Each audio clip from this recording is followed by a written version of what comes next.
The school bell proudly declares, "I am the one that rings, everyone listens to me." During the vacations, the bell fell silent and felt lonely.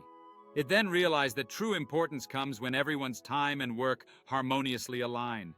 The children, filled with laughter and excitement, playfully gather around the schoolyard enjoying their break. Meanwhile, the old bell, resting quietly in the storage room, reflects on its past glory and the moments of connection it once created. The schoolyard is alive with the laughter of children, each swing and laugh, a reminder of carefree moments that fill their days. The old bell, now surrounded by flowers from grateful students, realizes its significance in weaving together the fabric of friendship and daily life.